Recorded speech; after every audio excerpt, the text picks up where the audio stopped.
안녕하십니까.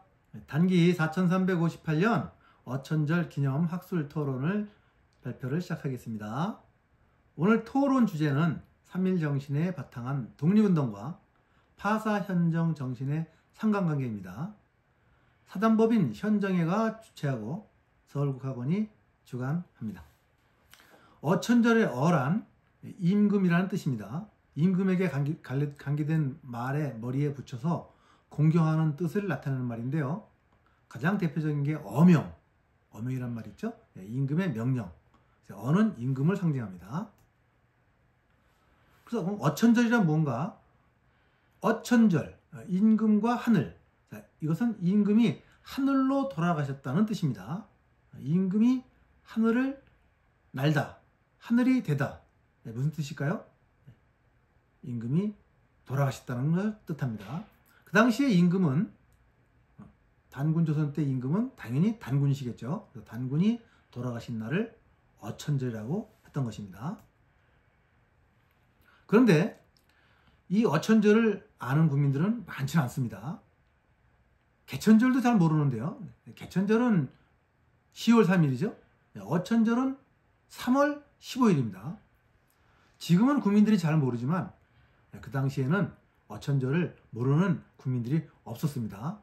굉장히 큰 행사였죠. 자, 그럼 국민들이 어천절을 잘 모르는 이유를 몇 가지 한번 들어볼까요? 우선 상고사 교육의 부재에 있고, 역사의 왜곡과 말살이며 국민들의 무관심, 그 다음에 고대 사서의 부족이고, 무분별한 서양 문명이 수용되면서 어천절은 까마득하게 잊어버리고 역사 속으로 사라지게 된 것입니다. 그런데 일부 사서에는 명확하게 어천절의 기록이 남아 있습니다. 고려말 문신인 행촌 이한미 쓴 단군세기에는 어천절에 대한 기록을 명확하게 남겨놓고 있습니다. 그 기록에 보면 단기 93년 3월 15일에 아사달 산으로 들어가 신으로 화하여 하늘에 올라가니 개천한 지 217년 임금의 자리에 오른 지 93년이다. 이건 신단실기의 기록이고, 단군세기에는 제위 93년, 경자년, 단기 93년, 서기전 2241년 3월 15일에 단군 왕검께서 붕어하시니 교회에 심리되는 곳에 장사 지냈다. 이것이 단군세기의 기록입니다. 이처럼 어천절은 명확한 기록을 남기고 있습니다. 사단법인 현정회와 국학원 외에 어천절 행사를 하는 단체도 많습니다. 대종교, 미륵대도 금강연화종, 단군숙모회, 한민족 단체운동연합 등 전국에 있는 크지는 않지만 단군을 기리는 단체들은 빠짐없이 어천절 행사를 하는 것을 알고 있습니다. 현정의 어천절 대제전 역사를 볼까요? 1962년 음력 3월 15일 날 당시 이숙봉 여사, 이건봉 이사장님의 어머니께서 사직 성전에서 처음으로 대제전을 지내기 시작해서 올해로 64회째 어천절 대제전을 지내고 있습니다. 참고로 현정회란 파사현정이라는 불교 용어를 약한 건데요. 악함을 없애고 정의를 구현한다는 뜻이 되겠습니다. 보시는 사진은 현정의 어천절의 대제전 그림입니다. 현정회와 단군성전의 역사를 잠깐 살펴보도록 하겠습니다. 지금의 현재 이사장이신 이건봉 이사장님의 할아버지가 이한철옹인데요. 일제시대부터 단군 정신을 계승하기 위해 꾸준한 노력을 하셨고, 그 뜻을 기리기 위하여 지금까지 현정회가 내려오고 있는 겁니다. 1949년 이숙봉 여사께서 천안 일봉산에서 강명사를 세웠고, 1955년 사직단을 정리해서 천관함을 세우고 환웅당군을 모셨습니다. 그리고 1958년에 천안 북면 오곡리에 또 봉관사라는 절을 세워서 단군 할아버지를 모셨습니다. 여기서 봉관사, 광명사, 천관함은 전부 부처를 모시는 것이 아니고 단군을 모시는 곳이 되겠습니다. 그다음에 천관함을 정리하고 1960년 지금의 사직단의 단군선언을 짓기 시작해서 지금에 이르고 있습니다. 이제 기미독립선언에 대해서 알아보겠습니다. 기미독립선언은 총 1760여 자입니다. 매우 길고 그 다음에 한자로 되어 있기 때문에 지금 국민들이 보면 굉장히 이해하기가 쉽지 않습니다. 그래서 제가 한문만을 이렇게 보여드리도록 하겠습니다. 오등은 자해아 조선의 독립국인과 조선인의 자주민임을 선언하노라는 로 시작되는 기미독립선언문은 우리나라의 국민들의 자주, 단결 이런 것들을 포함하고 있는데요. 한번 보시겠습니다. 한문으로 된 원문입니다. 그런데 이 기미독립선언서 맨 끝에 보면은 조선 건국 4252년 3월 1일로 되어 있습니다. 조선 건국 4251년이라 하면 단군 조선이 시작된 지 4251년이라는 뜻입니다. 서기는 1919년이고요. 그래서 그 당시에 일제 식민지하에서도 우리 국민들은 명확하게 이 언어를 단군을 썼다는 것을 알 수가 있겠습니다. 자, 이것은 기미독립선언서의 한글 원문입니다. 오등은 자해아 조선의 독립국인과 조선인의 자주민임을 선언하노라. 차로서 세계만방에 고하여 인류평등의 대의를 긍휼하며로 시작되는 기미독립선언서는 정말 좀 전에 말씀드린 대로 지금 한글로 이렇게 읽어도 지금 국민들에게 명확하게 그 의미가 전달되질 않습니다. 왜냐하면 벌써 이미 100년이 됐기 때문에 우리의 이 한글이 많이 의미가 바뀐 거죠. 그래서 제가 이것을 현대어로 풀어서 여러분에게 보여드리겠습니다. 기미독립선언서 현대어 풀이 번역문입니다. 시간 관계상 이걸 다 읽어는 못 드리고 조금만 읽어드리도록 하겠습니다. 우리는 이에 우리 조선이 독립한 나라임과 조선 사람이 자주적인 민족임을 선언한다. 이로써 세계 만국에 알리어 인류 평등의 큰 도를 분명히 하는 바이며 이로써 자손만대에 깨우쳐 일러 민족의 독자적 생존의 정당한 권리를 영원히 누려 가지게 하는 바이다. 5000년 역사의 권위를 의지하여 이를 선언함이며 2000만 민중의 충성을 합하여 이를 두루 펴서 밝힘이며 영원히 한결같은 민족의 자유발전을 위하여 이를 주장함이며 이것이 지금 현재 기미독립선언문 현대어로 풀이해 보았습니다. 길기 때문에 처음만 저희가 한번 읽어드렸습니다. 굉장히 깁니다.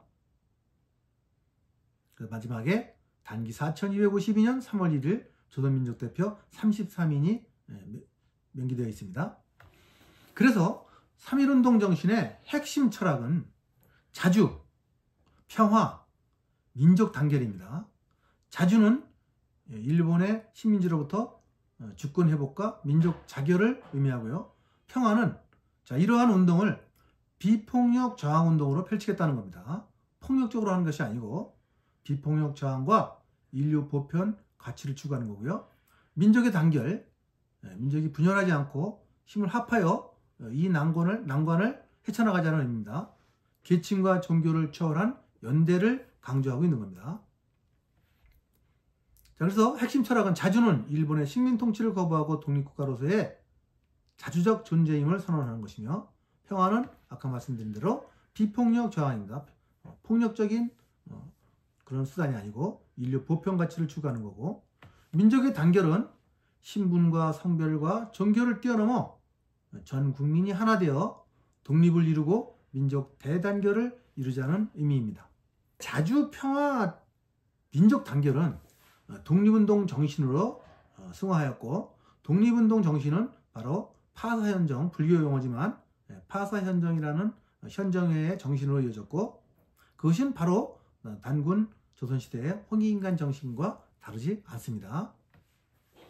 독립선언서, 대한독립선언서, 일명 무호독립선언서가 있는데요. 기미독립선언서가 있기 전에 두 가지의 아주 중요한 선언서가 있었습니다. 한 가지는 대한독립선언서고 나중에 또 보여드릴 동경에서 있는 28 독립선언서입니다. 이것이 기초가 돼서 기미독립선언서가 된 겁니다. 대한독립선언서는 일명 무호독립선언서라고 하는데요. 무오년에 발표됐다 해서 무호독립선언서입니다. 1919년 2월. 장소는 만주 길림성입니다. 작성자는 조수왕이고 서명가는 독립운동가가 39명이 서명을 했습니다. 여기서 중요한 거는 작성자가 조수왕이라는 겁니다. 조수왕. 이것은 대한독립선언서, 무호독립선언 원문의 전문입니다. 한문으로 되어 있기 때문에 좀 이해하기 쉽지 않은데요. 무호독립선언은 1919년 2월 길림성에서 김규원, 김규식, 김동삼, 김약연, 김자진, 김학만, 박성태, 이시영, 이승만, 우리가 알고 있는 모든 대부분의 독립운동가들이 여기에 서명을 했습니다. 안창호, 이런 분들이 독립선언서에 같이 참여한 것으로 지금 여겨져 있습니다. 그 다음에 2월 8일 날 동경 독립선언입니다. 이것은 동경에 유학 간 학생들 위주로 독립선언이 됐는데요. 이것도 마찬가지로 1919년입니다. 이것도 저자는 이광수, 유명한 그 이광수와 조수왕. 조수왕 선생은 무호독립선언에도 관여했고 동경 독립선언에도 관여했고 그리고 기미독립선언에도 깊이 관여했고 그 다음에 상해 임시정부 헌법 강령에도 아주 깊이 관여했습니다. 동경 28 독립선언서인데요. 전 조선 청년 독립단은 우리 2천만 조선민족을 대표하여 정의와 자유의 승리를 얻은 세계 만국 앞에 독립을 이루기를 선언하노라로 시작되는 이 독립선언서는 나중에 기미독립선언서의 기초가 된 것으로 알려져 있습니다. 그럼 여기서 조수왕의 삼균주의를 좀 알아보겠습니다.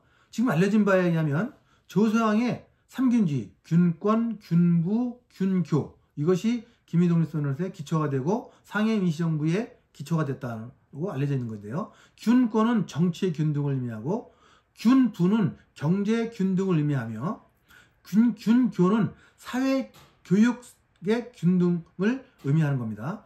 이것이 상해 임시정부의 헌법에도 아주 헌법의 기초 철학이 됐다는 것으로 지금 알려져 있는 겁니다. 자, 보시면은 그러면 이 삼균주의는 어떻게 이것이 녹아들어가 있는가? 상해 임시정부의 헌법 건국 강령에 보면 제1장 제2절에 보면 이 조수왕 선생의 삼균주의가 얼마나 상해 임시정부의 든든한 뿌리가 되었으며 기초가 되는지 알 수가 있겠습니다. 제1장 총강 제2절에는 이렇게 시작됩니다. 우리나라의 건국정신은 삼균제도의 역사적 근거를 두었으며 선민의 명명한 바 수미균평이 이것은 수미란 수는 윗사람이고 미는 평범한 사람입니다. 수미, 꼬리. 그러니까 윗사람이나 아랫사람이나 균평이 균등하게 평등함을 유지한다는 뜻이고 흥방보호태평 나라가 흥하고 나라를 보호하는 것 국민들을 보호하는 것에 모두 태평해야 된다. 균등해야 된다. 이런 뜻입니다. 수미균평이 이는 사회각층의 지력과 권력과 부력의 가짐을 고르게 하여 국가를 진흥하며 태평을 보존 유지하려 함이니 홍익인간과 이화색이 하자는 우리 민족의 지킬 바 최고의 공리다. 이것이 1941년 개정된 상해 임시정부 건국강령 제1장 총강 제2절입니다. 이 건국강령이 굉장히 긴데요. 시간 관계상 아주 중요한 것만 보여드리도록 하겠습니다. 그리고 건국강령 제3장 건국이라는 제3장 제2절에는 또 이 삼균주의가 아주 명확하게 명시되어 있습니다. 제가 한번 읽어드리겠습니다. 삼균 제도를 골자로 한 헌법을 시행하여 정치, 경제, 교육의 민주적 시설로 실제상 균형을 도모하며 전국의 토지와 대생산 기관의 국유화가 완성되고 여기서 이제 국유화라는 말이 나오는데요. 지금 사유화가 일반화될 우리나라 사람들은 이거 보면 좀 의아하게 생각하실 텐데 여기서 이제 국유화를 이렇게 명시한 것은 이제 1941년이면 거의 이제 일제로부터 해방되는 시기가 가까이 되었는데 그 당시에는 지금 소위 말하는 그 사회주의 독립운동가들이 굉장히 많았었습니다. 그래서 그 당시에는 지금의 현재의 북한 이런의 그런 공산주의화가 아직 태동이 되기 이전이었고, 소련이라는 큰 나라가 우리나라의 그 독립운동을 지원했기 때문에, 그 다음에 또 중국과 또 같이 독립운동을 했기 때문에 그 당시의 독립운동가들의 철학은 나라의 땅은 국유화가 돼야 된다라는 생각이 있었던 것 같습니다. 그래서 그 사람들의 그 철학과 그 주장과 의견을 받아들여서 이 국유화라는 그런 이 단어가 명시화된 것 같습니다. 국유화가 완성되고 전국 학령 아동의 전수화, 이것은 교육의 편등이죠. 고등교육의 면비 수학, 면비라는 것은 수학 그 등록비를 안 받는다는 거죠. 전국 국민의 그 교육의 그 의무화, 그런 것을 이제 여기 제시하고 있는 거죠. 보통 선거제도가 구속 없이 완전히 실시되어 전국 각 리, 동, 촌면, 과 도, 부와 도의 자치조직과 행정조직과 민중단체의 조직이 완비되어 삼균제가 배합 실시되고 경향 각층의 극빈 계급의 물질과 정신상 생활 정도와 문화 수준을 높여 보장되는 과정을 건국의 제1이라고 함. 자, 이것은 뭐냐면 아까 말씀드린 대로 조소왕의 삼균주의, 균부, 균권, 그 다음에 균교. 자, 이것을 우리가 일제시대로부터 해방이 되었을 때 반드시 이 세 가지 철학하에서 이러한 그 사상하에서 나라를 세워야겠다는 아주 강력한 그런 의지를 나타내고 있다고 볼 수가 있겠습니다. 그래서 해방 후에도 이것이 일부 우리나라의 그 헌법, 제헌헌법에 이것이 반영이 되는데요. 다시 국유화라는 그것은 이제 없어지고 이제 자유자본주의로 그것이 이제 태동이 됐죠. 네. 자, 그럼 3.1운동을 잠깐 더 보도록 하겠습니다. 3.1운동은 1919년 1월 21일 고종이 독살되었다. 그런 소문이 바닥하게 펴졌습니다.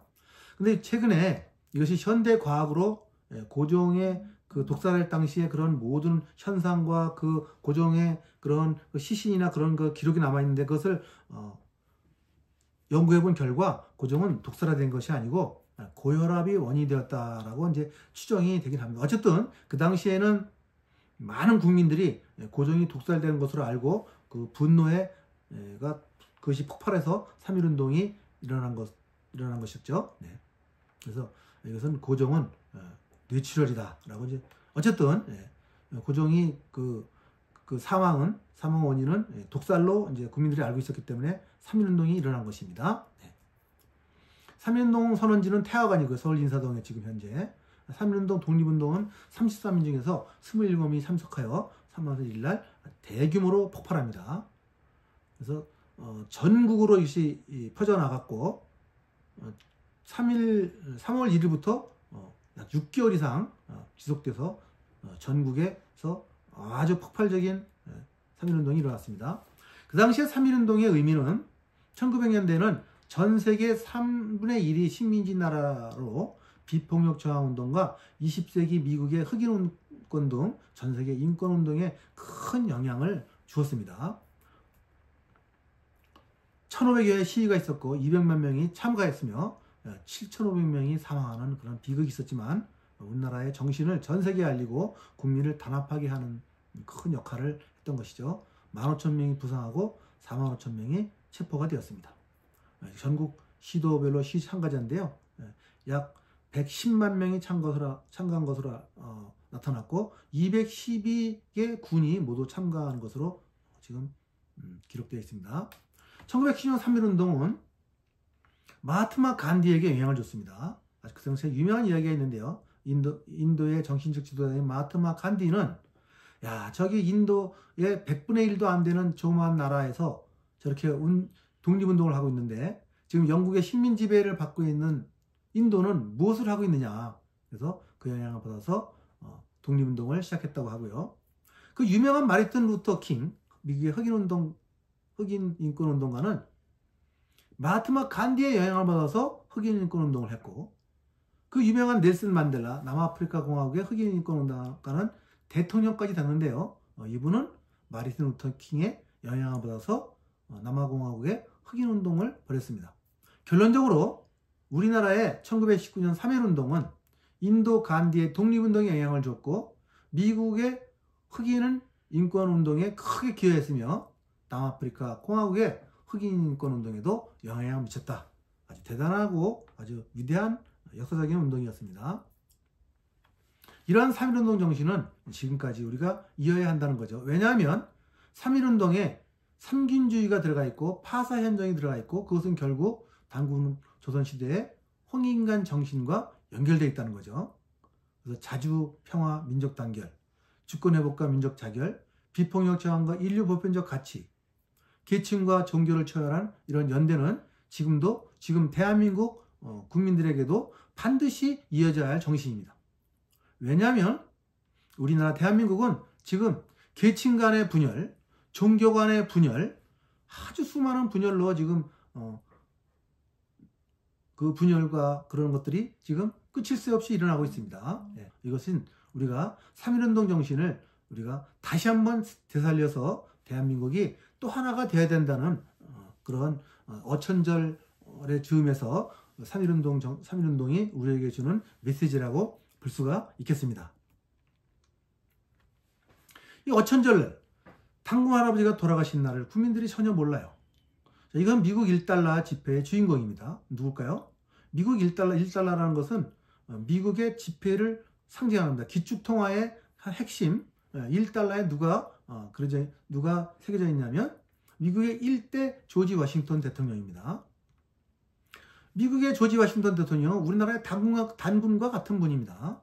미국의 독립의 그 원조, 미국 독립의 국조, 시조라고 볼 수가 있는데, 이렇게 미국은 물론 역사는 짧지만 조지 워싱턴이라는 미국의 국조를 이 화폐에 이렇게 넣어서 그분을 기리고 있는데, 우리는 지금 단군 할아버지라 그러면 모두 그냥 신하라고 알고 있고, 고모의 자식이라고 알고 있고, 개천절날 국민들은 태극기도 안 걸고 이런 형편입니다.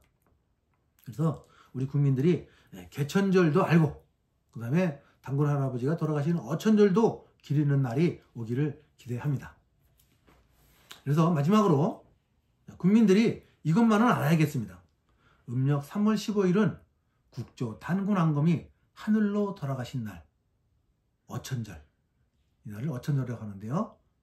꼭 한번 국민들이 한 번쯤은 기억해 주시기 바라겠습니다. 오늘 학술 발표를 마치도록 하겠습니다. 우대한 박사님이 해주신 3.1 정신에 바탕한 독립운동과 파사현정 정신의 상관관계에 대한 발표를 아주 잘 들었습니다. 특히 이제 단군왕검의 승천을 기리는 날인 어천절의 의미를 사실 잘 모르고 있었던 분들이 많았을 텐데요. 그런 분들을 차근차근 잘 설명을 해주셔서 매우 뜻깊었다라고 생각을 합니다. 쭉 이렇게 발표를 듣다 보니까는요, 아주 궁금한 부분이 생겨서 추가로 여쭤보려고 이렇게 준비를 좀 해보았습니다. 먼저 이제 조소왕 선생의 삼균주의에 대해서 이렇게 언급을 해주셨는데요. 이 부분에 대한 보충 설명을 좀 부탁을 드리도록 하겠습니다. 특히 조소왕 선생의 삼균주의 하고요. 삼균주의, 그리고 3.1 정신, 상해 임시정부 수립정신까지 이렇게 하나로 연결을 하셔서 말씀을 해주시면 감사하겠습니다. 네, 조채영 박사님, 좋은 질문 하셨습니다. 조소왕의 삼균주의, 아까 본 발표에서도 이 조소왕의 삼균주의를 언급해 드렸지만 자세하게는 말씀 못 드렸습니다. 그래서 추가로 질문을 해주셨는데 여기에 대해서 말씀드리겠습니다. 삼균주의는 조소왕 선생이 1930년에 제창한 정치 이념으로 대한민국 임시정부의 건국 이념에 큰 영향을 미쳤고, 3.1운동에도 영향을 미쳤고, 독립운동가들에게 정신에도 영향을 미쳤습니다. 삼균주의는 모든 국민에게 정치적, 경제적, 교육적 균등한 권리를 보장하자는 사상입니다. 정치적 균등이란 모든 국민에게 참정권을 보장하며, 경제적 균등이란 토지 생산수단의 공공성을 강조하고 빈부격차를 해소해서 모든 국민이 다 더불어 잘 살자는 사상입니다. 교육의 균등은 모든 국민이 균등하게 교육받을 권리를 주자는 뜻이고, 여기에는 무상교육도 들어가 있고 또한 평등한 교육 기회를 보장하자는 그런 취지입니다. 삼균주의는 상해 임시정부 헌법과 지금 현재 대한민국 헌법의 기초에도 일정한 영향을 주었습니다. 대한민국 임시정부 헌법은 1919년 4월 11일 상해에서 수립된 대한민국 임시정부의 기본법인데요. 여러 차례 개정되면서 1941년 마지막으로 개정된 헌법에는 조소왕의 삼균주의가 아주 명시되어 있습니다. 1941년 상해 임시정부 개정 헌법을 보겠습니다. 제1장 총강에는 아까 제가 잠깐 이렇게 읽어드리는데요. 다시 한번 읽어드리겠습니다. 상해 임시정부 개정 헌법 제1941년 상해 임시정부 개정 헌법 제1장 총강 제2절. 우리나라의 건국정신은 삼균제도의 역사적 근거를 두었으니. 이게 무슨 말일까요? 건국정신은 우리는 홍익인간 정신으로 알고 있는데, 단군조선시대에 건국정신은 삼균제도와 같다. 이렇게 지금 여기에 명시되어 있습니다. 이것은 무슨 의미냐면, 삼균주의는 단군조선시대의 홍익인간 정신과 다르지 않다는 뜻입니다. 그 다음에 선민의 명명한 바 수미균평이, 이것은 무슨 뜻이냐면 수미균평이, 수미, 이거 머리 숫자, 꼬리 밑자입니다. 수는 여기서는 지배 세력을 얘기하는 거겠죠. 또는 리더그룹, 잘 사는 사람이나 비난한 국민들이나 균평이 모두 평등하게 잘 살 그런 권한이 있다, 이런 뜻입니다. 다음에는 또 어떻게 명시되어 있냐면 사회 각층의 지력과 권력과 부력의 가짐을 고르게 한다.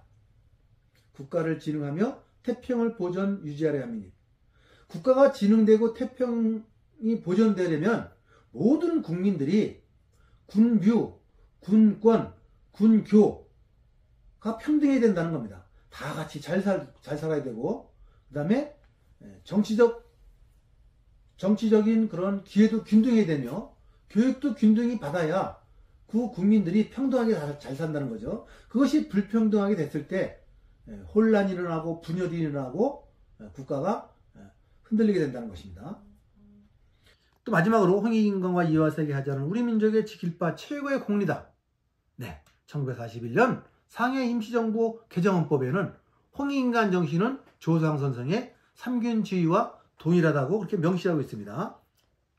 그 다음에 총강 제3절에 보면 우리나라의 토지제도는 아까 말씀드린 대로 국유의 율법을 두었으니, 여기서는 완전히 국유화를 명시하고 있는데요.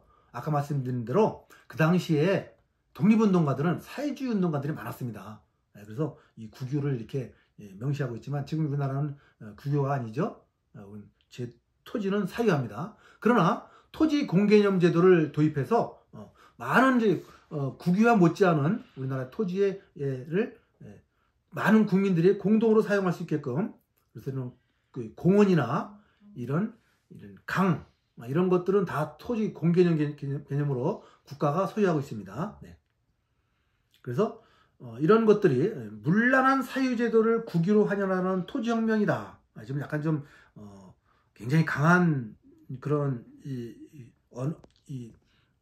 언사를 쓰고 있는데, 이것은 그 당시와 마찬가지로 대부분 많은 분들이 사회주의를 많이 표방하고 있었다. 그럴 수밖에 없는 게 그 당시에 우리나라의 독립운동을 도와주었던 나라가 소련입니다. 가장 큰 나라, 가장 많이 도와준 나라가 소련과 중국입니다.